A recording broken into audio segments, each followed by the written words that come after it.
สบายดีเนาะข้าพเจ้าชื่อจุทรงเนาะสาขาคณิตศาสตร์ปี4เนาะจุดประสงค์ของข้าพเจ้าในวันนี้จะมาพาพวกเราทดลองเกี่ยวกับการสะท้อนแสงของวัตถุอยู่ในแม่เพียงเนาะเมื่อเรามีแม่เพียง2แผ่นที่ประกอบกันเป็นมุม24องศาเนาะแล้วเวลานั้นเราวางวัตถุหนึ่งที่วางอยู่ทางกลางระหว่าง2แม่เพียงนั้นจะเกิดมี14หูด้วยกันนะฉะนั้นเรามาติดตามเบิ่งสูตรการคิดไล่ของมันว่าจะเกิดเนื้อใดเนาะเรามีมุมอัลฟาเท่ากับ24องศาแล้วสูตรของเราสูตรคิดไล่ของเราคือ n เท่ากับ360องศาหารในอัลฟาลบให้1เวลานั้นเรา24นี่มาแทนใส่มุมอัลฟานี้จะได้มุม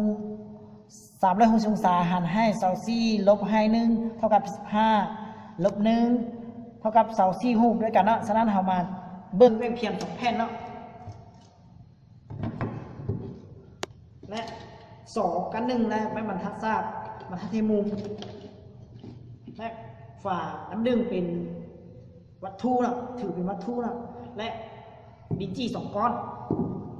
หนึ่งหมดเราต้องแทะมุมก่อนเราถือเส้นชื่อนี่เป็นเส้นมุมเพียงเนาะและเวลานั้นเราสร้างมุมซากก่อนเดี๋ยวเราเอาเมื่อมันทักซากมาให้มุมแล้วเราถือมุมซากเวลานั้นเป็นมุมซากแล้วเราถือมุมซากนี่เป็นมุมเนาะและเวลานั้นเราเอาเมื่อทักให้มุมประเทศเป็นมุม24องศาตัวจริงเลย24องศาเนาะเอาเบิ่งนำกันว่านี่24องศาฉะนั้นเวลานั้นเราไปเอา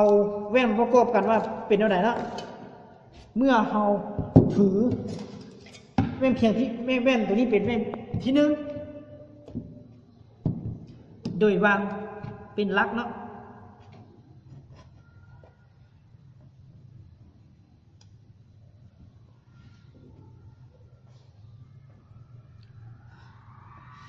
และแว่นเพียงตัวนี้เป็นแว่นเพียงที่ประกอบกับแว่นที่1นี้เป็นมุม24เนาะ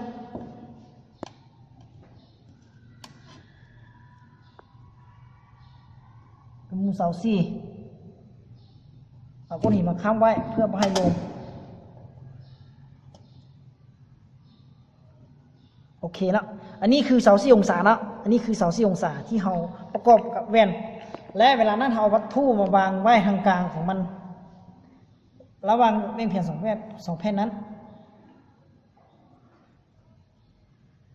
ฉะนั้นเรามาติดตามเบื้องการว่ามีจักรูปนะจะเกิดจักรูปด้วยกันนะดีนี่คืออันรูปอยู่ในแว่นเพียงเนาะ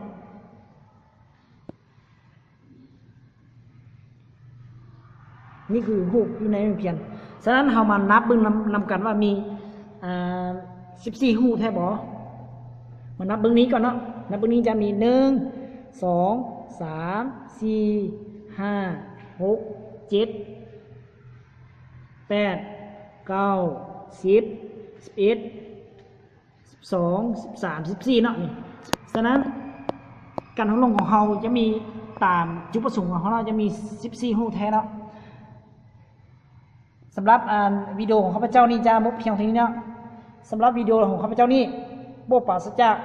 ข้อผิดพลาดแล้วถ้าว่ามุกเพื่อนใดหรือว่าบุคคลใดที่พบพ่อเห็นการทดลองของข้าพเจ้านี่ผิดพลาดอยู่วันใดขอตำหนิติเตียงของข้าพเจ้าได้เนาะขอขอบใจ